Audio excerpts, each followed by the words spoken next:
গুরু বন্দে পুরুষোত্তমম।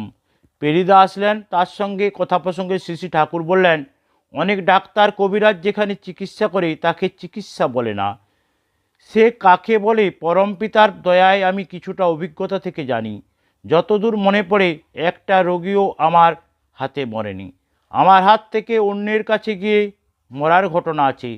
যেসব রোগী বা রোগীর অভিভাবক পট করে অধৈর্য হয় বা অন্যের ফুলসার নিতে ভোলে, তাদের নিয়ে পারা মুশকিল। রোগীর ভিতরে ভালো করে ঢোকা লাগে, কেন কী জন্য কী হচ্ছে ধরা চাই।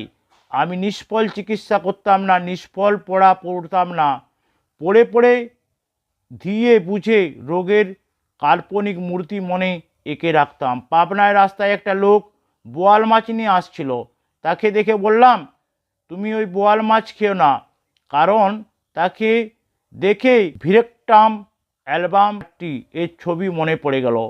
অনন্ত কিছুটা আমার রকমটা নিয়েই, তার সঙ্গে কম লোকেই পারত।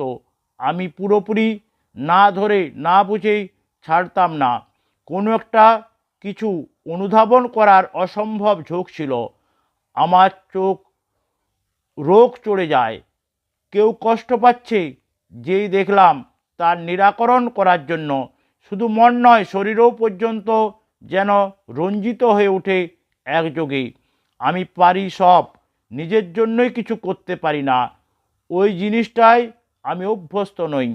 ডাক্তারি জেনেও মা বাবা সাধনা ভেলকু কারোর জন্য কিছু করতে পারি না।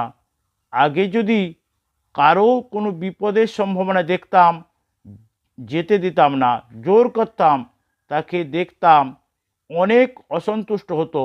আজকাল তো তেমন জোর করি না। সেই সঙ্গে আরও বলছেন, কেন, তাতে তো রক্ষা পেতে পারে। শ্রী ঠাকুর বলছেন, তাতে বাঁচল, কিন্তু আমি হয়তো থাকলাম তার অসন্তোষের কেন্দ্র হয়ে।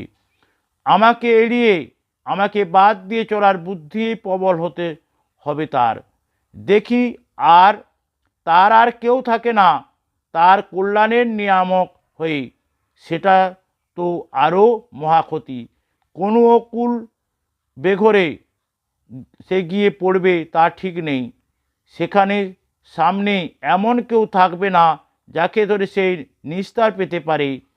আমার লাখো আগ্রহ থাকা সত্ত্বেও তার জন্য কিছু করার সাধ্য থাকে না তার মনোভাবের দরুন। সকলকে জয় গুরু বন্দে পুরুষোত্তম।